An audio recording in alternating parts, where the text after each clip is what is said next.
Chapter 48. Granting of Favor to Doubting Devotee. I bow down Shri Ganesh, I bow down Shri Saraswati, I bow down the Guru, I bow down the family Dinty, I bow down Shri Sita Ramchandra, I bow down Shri Satguru Sai Nath. Now, as I begin this chapter, one very curious listener who also heard me with great reverence asked whether Shri Sai was a guru or a satguru. For his satisfaction, I shall narrate briefly the characteristics of a satguru, which can match those to be found in Shri Sai Samartha.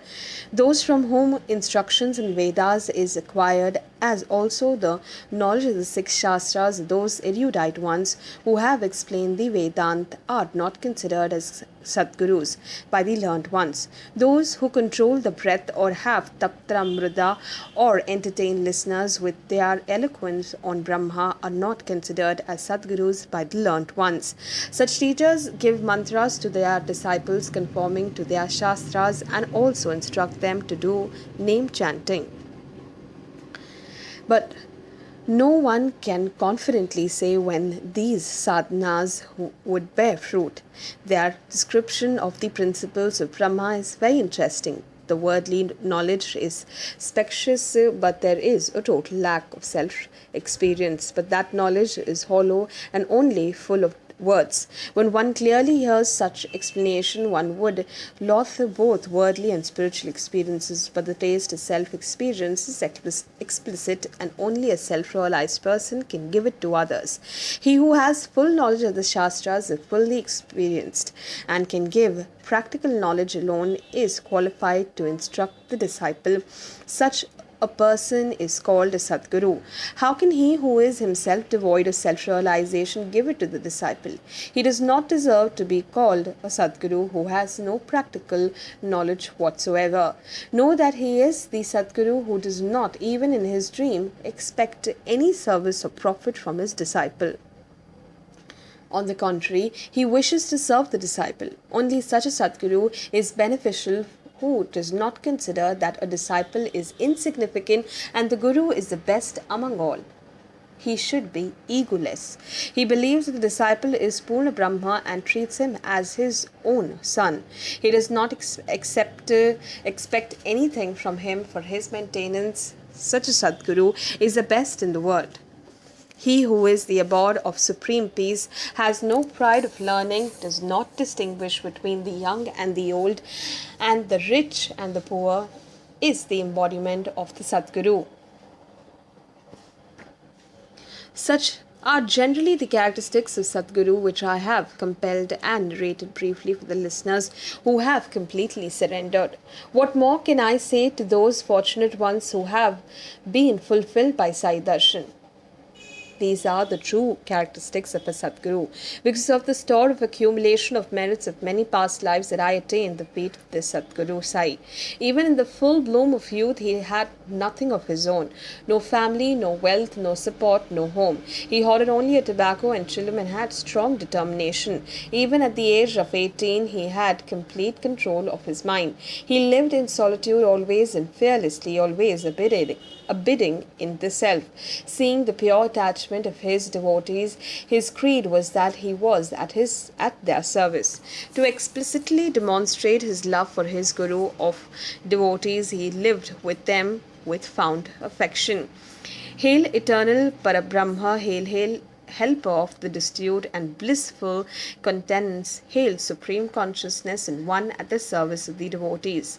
Hail, hail to one who is beyond duality.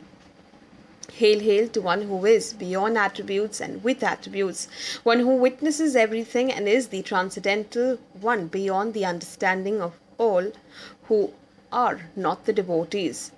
Hail, hail to the remover of the distress of worldly existence. Hail, hail to the destroyer of the difficulties, those who seek refuge and have come full of love, Sadguru Raya. You have become invisible, merging with the formless, but you act for the welfare of your devotees even after leaving the body. Those who are devoted to you still have the same experiences as they did when you were in body, though you are now invisible. By making this insignificant one the instrument of dispelling the darkness of ignorance, you have manifested the sun of your biography, which has the power to uplift the devotees. To have belief in the existence of God and faith in Him, these are the heart lamps that a devotee must have. Light the wick soaked in the oil of love, and the light of knowledge will appear. Knowledge without love is formal. What use can it be to anyone? Without love, there is no satisfaction. Love should be unbounded. How can I describe the power of love? Everything is insignificant before it. If there is no deep love, listening or reading is fruitless. In the wake of the love followed devotion, dispassion, peace, and contentment, together with liberation and all its treasures. Love is not born without faith. Where there is faith, there is God. With faith, there is abundance of love, and it is only faith which is the means of liberation. The Sai Satcharitra is as pure as the waters of the Ganga. He has adorned his stotra. Hemad is only the instrument. Listening to the Sai Satcharitra purifies the listeners and the narrator always. The merits and the sins are obliterated, and both attain salvation. The listeners who hear it are most fortunate, and so is the narrator. Blessed is the Shri Sai Stotra, and it is very pure for his devotees. He who listens to the Charitra with great faith and pure mind will find all his desires fulfilled always.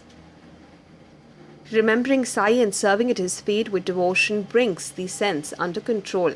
At one's will, and the ocean of existence is crossed easily.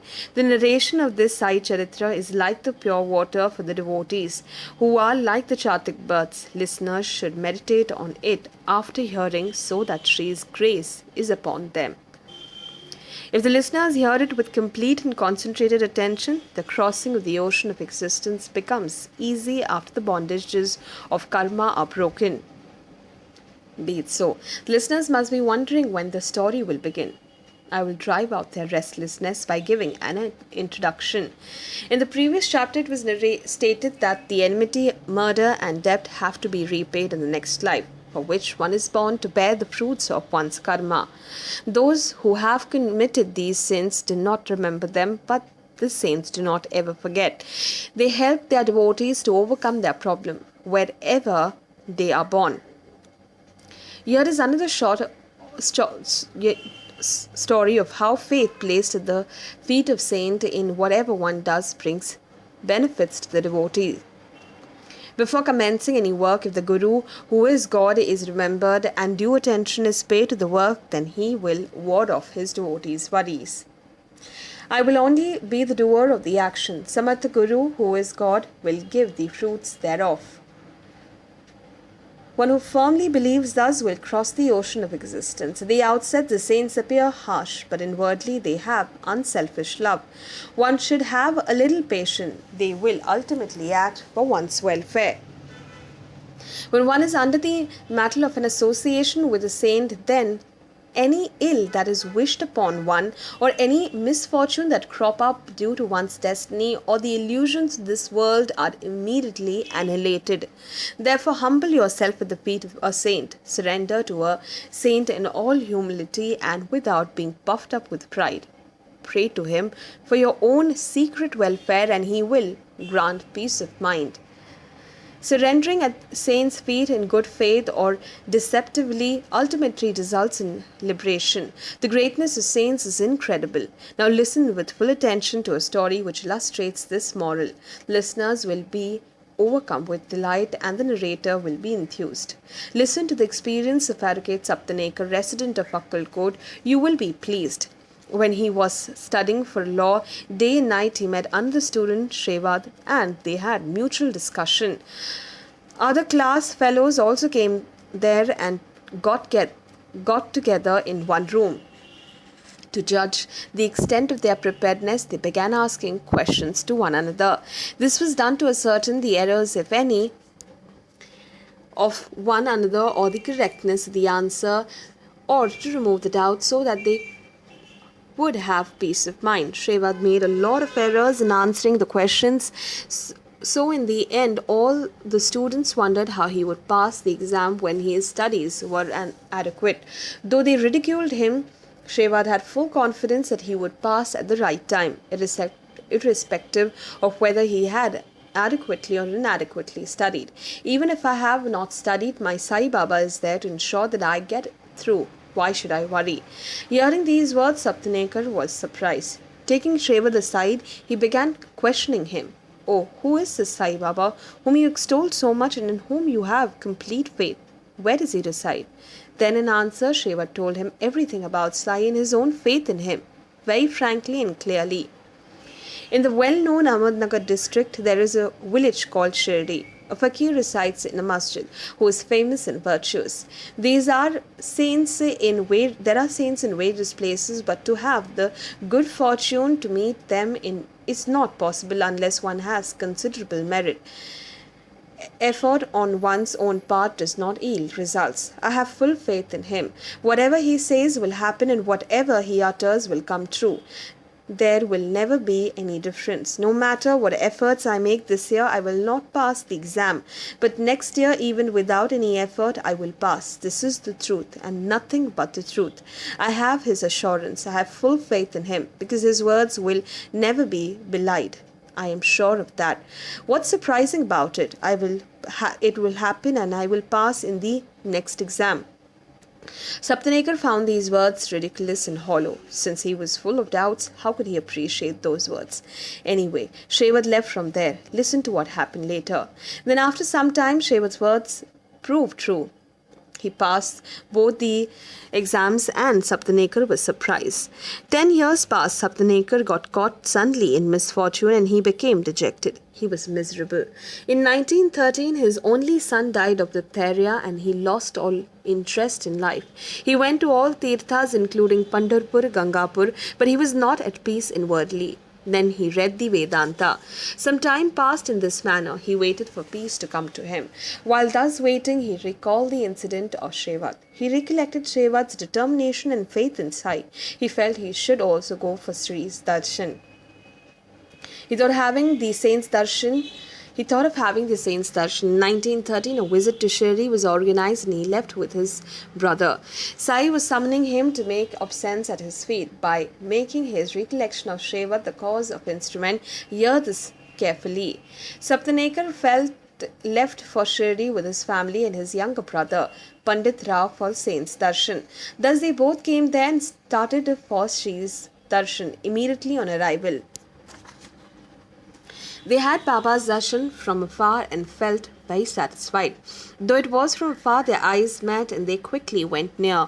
Both of them folded their hands and stood waiting in front of Baba. Both of them very humbly prostrated before Baba and offered a coconut at Sai's feet with pure faith and love.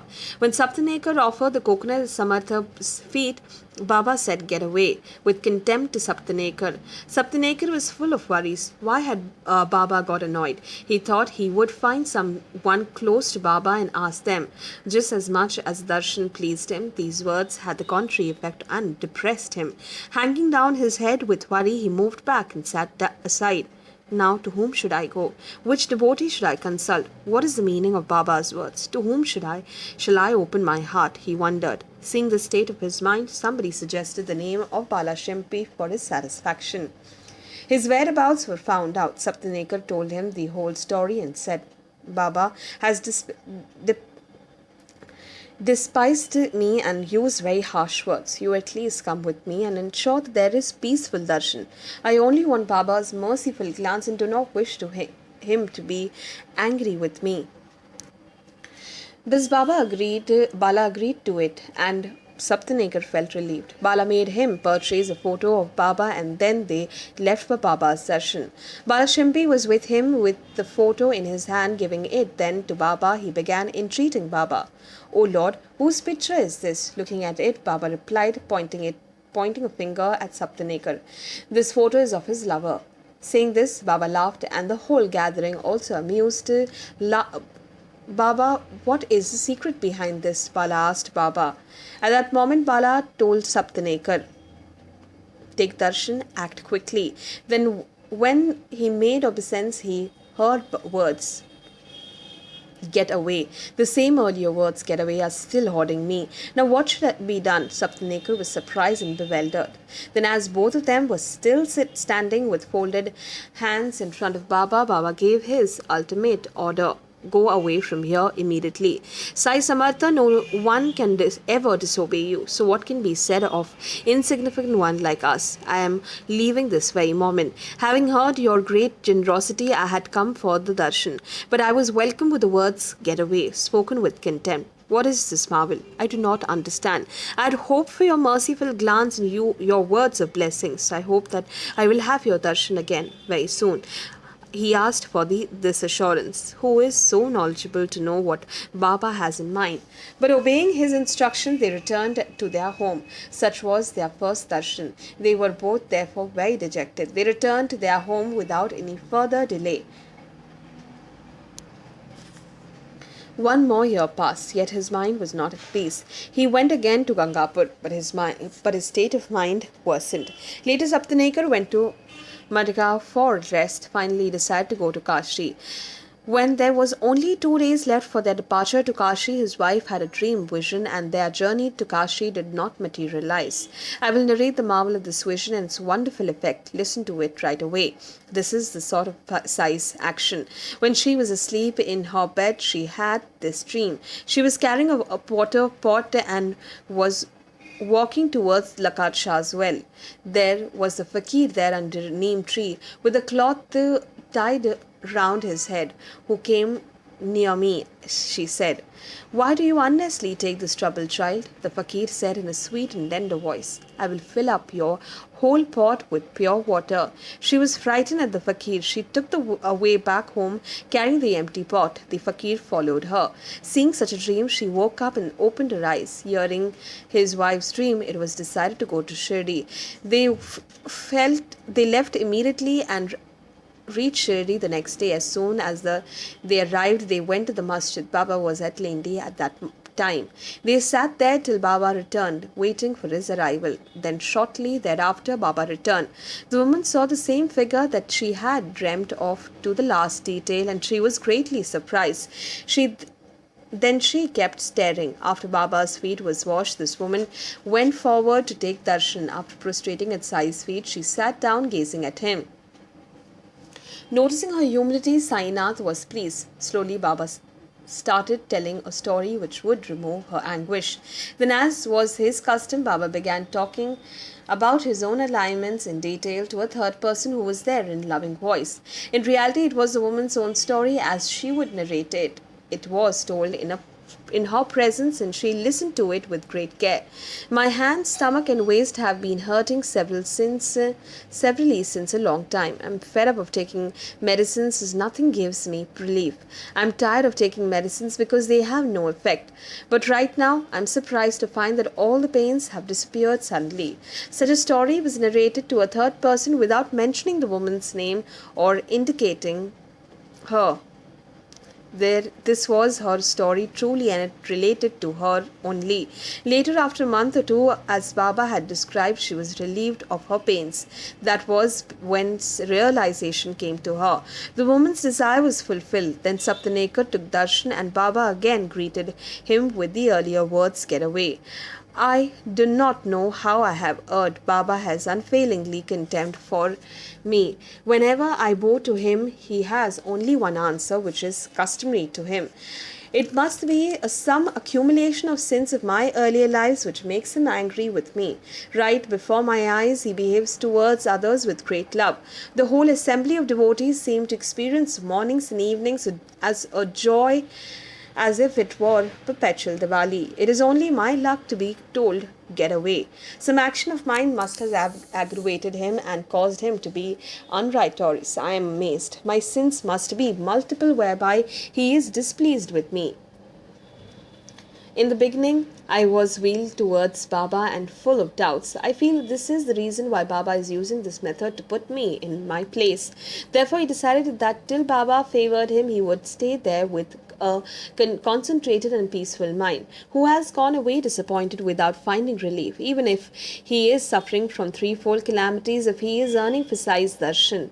That day, he was very depressed and lost appetite. He did not feel like going anywhere and could not even sleep. He decided to find an opportunity when Baba would be alone, and he sat on his seat with no one near him. He would then hold on to his feet. No sooner than Sapatneker took this decision, that his determination bore fruit. Becoming emotional, he fell at Baba's feet and held them. When he placed his head on the feet, Baba rested his hand on his head. Then Sapatneker began pressing his feet when a shepherd woman, Dangar, came there. As soon as the woman came there, she began pressing Baba's waist, and Baba, according to his usual practice, started talking to her. The marvel of that story was that when Sapatneker listened to it carefully, he found it to be the story of his own life, word to word. Although it was the shepherd woman who gave the appropriate responses to the story, Sapatneker sat spellbound listening to his own story and was amazed. It was told as if it was the story of a grocer, but in reality it was including that of his dead son and about death. It was as if a close acquaintance or relative was narrating the whole story from the time of birth to death in details. Though the story was being told to the woman, she had no connection with it at all. It was the story of the father and the son, and only concerned the two in all respect. But be that as it may be, when Sapatneker heard his own story from Sai's mouth in this manner, he was greatly surprised, and his reverence for Sai's feet grew strong. He was very amazed. How did Baba know all this? But Baba knew all this as easily as if he were holding an amlak fruit in his palm. When he was himself the supreme being, then the world was his family. He is all pervasive in this world. This is Sai's attribute. When Sai is the avatar that bears witness to the unity of all beings, how can be any difference? He himself is the whole universe, with one who is one with God. How can there be a question of duality? The one who sees the act of seeing and the object that is seen are not different for such a person, just as the sky is not affected by any color or dirt. Baba was omniscient. This was realized by Sapatneker. Good and virtuous people hear now what Baba said to him. Pointing his finger at him, Baba spoke those words in a tone of surprise. He says that I have killed his son. He blames me for it. Do I kill people's children? Why does he come and weep in the masjid?